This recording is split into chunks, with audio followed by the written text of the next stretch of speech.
Hello everyone, আসসালামু আলাইকুম। কি অবস্থা সবার, কেমন আছেন? আশা করি সকলেই ভালো আছেন। ওয়েলকাম জানাচ্ছি আমার ইউটিউব চ্যানেলে। আমি আশিক, আপনারা দেখছেন রিয়েক্ট উইথ আশিক। সো সামনে কিন্তু কেপ ভার্দে এবং আর্জেন্টিনার একটা ম্যাচ আছে, ঠিক আছে? তো আর্জেন্টিনা কিভাবে কেপ ভার্দের ডিফেন্স ভেঙে তারা ২-৪টা গোল দিতে পারে, ঠিক আছে? তো সেটা আজকে একটু দেখবো। কোন পরিসংখ্যানে খেললে আসলে তাদের ডিফেন্স লাইন ভাঙা যায়।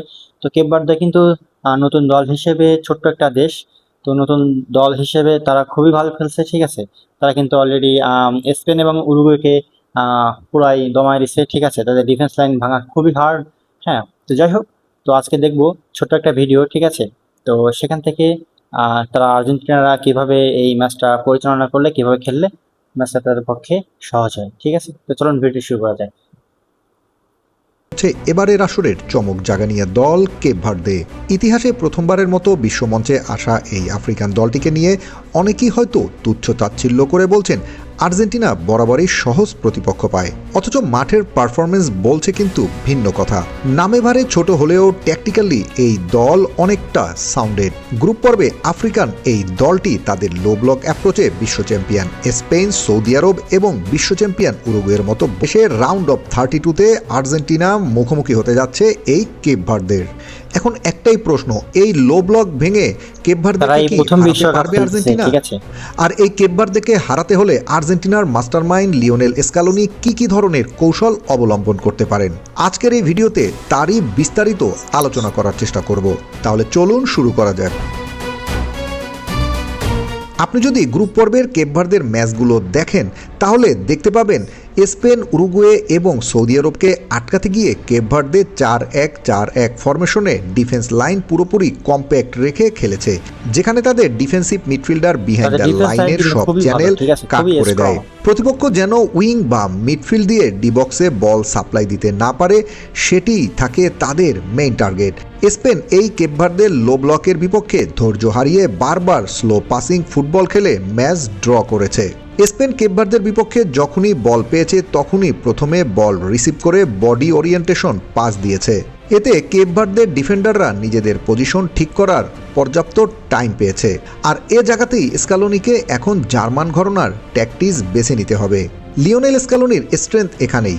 প্রতিপক্ষ অনুযায়ী যে কোনো কৌশল আপডেট করার দক্ষতা দেখতে পাওয়া যায় এই আর্জেন্টাইন মাস্টারমাইন্ডের কাছ থেকে। কেপ ভার্দের বিপক্ষে ম্যাচে মিডফিল্ডে ম্যাকঅ্যালিস্টার, এনজো ফার্নান্ডেজ এবং ডিপলের মতো ক্রিয়েটিভ মিডফিল্ডারদের দিয়ে quick one touch passing football খেলাতে হবে। বল হোল্ড না করে দ্রুত পাস দিলে কেপ ভার্দের ডিফেন্স লাইন আর্জেন্টিনার পাসিং ফুটবল রিড করতেই হিমশিম খাবে এবং এতে করে দলটির ডিফেন্স লাইন ব্রেক করা সম্ভব।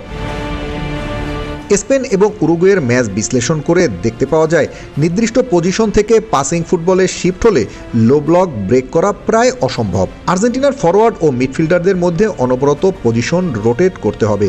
যখন ফরওয়ার্ড এবং ফুলব্যাক ফাইনাল থার্ড থেকে ইনভার্ট করবে তখন হুলিয়ান আলভারেজের মতো স্ট্রাইকার কিছুটা ডিপে নেমে এসে ডিফেন্ডারদের টেনে বের করতে হবে।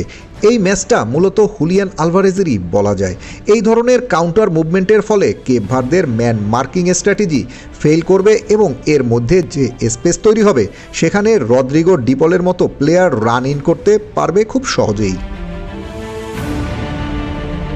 জার্মান ফিলোসফি থেকে লিওনেল স্কালোনি এই ম্যাচে মিনিমাম উইথ ট্যাকটিসে ভর করে লেফট ফ্ল্যাঙ্ক থেকে আলমাদা, এনজো এবং ফুলব্যাক মিলে ওভারলোড তৈরি করলে কেপ ভার্দের ডিফেন্স সেদিকে কনসেন্ট্রেট করবে। ঠিক তখনই লং ডায়াগোনাল পাসে রাইট ফ্ল্যাঙ্ক থেকে আসা মেসিকে কিংবা ওভারল্যাপ করে আসা রাইট ব্ল্যাঙ্কে বল দিলে ফ্রি স্পেসে 1-1 পজিশন থেকে বলে শট নিতে পারবে। অথবা আমরা কেপ ভার্দের খেলাতে লিওনেল মেসির আরেকটা ম্যাজিক দেখতে পারবো, ঠিক আছে? এমন একজন জাদুকর রয়েছে যা স্পেন, উরুগুয়ের মতো দলে ছিল না। তিনি আর কেউ নন, তিনি লিওনেল মেসি। আর্জেন্টাইন এই সুপারস্টার তার ম্যাজিক, ড্রিবলিং এবং অ্যাকুরেট পাসের মাধ্যমে যে কোনো ডিফেন্স ভেঙে দিতে পারে। তার উপর এই চলতি আসরে ফ্রি কিক এবং লং রেঞ্জ শটেও মেসিকে খুব ডেঞ্জারাস মনে হচ্ছে। মেসি মাঠের যে কোনো পজিশন থেকে তিনি একাই ম্যাচের ভাগ্য বদলে দিতে পারেন। So team football friends and followers, আপনার কি মনে হয় আর্জেন্টিনা এবং কেপ ভার্দের ম্যাচটি কেমন হবে? কেপ ভার্দে বনাম আর্জেন্টিনা, ঠিক আছে? ম্যাচটা সামনে দেখবো, আসলে এনজয় করবো ম্যাচটা আসলে কি ঘটতে চলেছে। তো অবশ্যই আর্জেন্টিনা হয়তোবা জিতবে, কারণ আর্জেন্টিনার ফর্ম খুবই ভালো চলতেছে বর্তমানে। আর ওরা গত বিশ্বকাপ থেকে এখন পর্যন্ত খুবই ভালো খেলতেছে। প্রত্যেকটা ম্যাচ উইনের পক্ষে তাদের পয়েন্ট আছে। হ্যাঁ, আর তাদের মধ্যে রয়েছে বিশ্বসেরা খেলোয়াড় মেসি। সে যে কোনো মোমেন্টে যে কোনো সময়ে ম্যাচ যে কোনো মানে ঘোরা দিতে পারে, ঠিক আছে? তো সে আসলে দুর্দান্ত প্লেয়ার।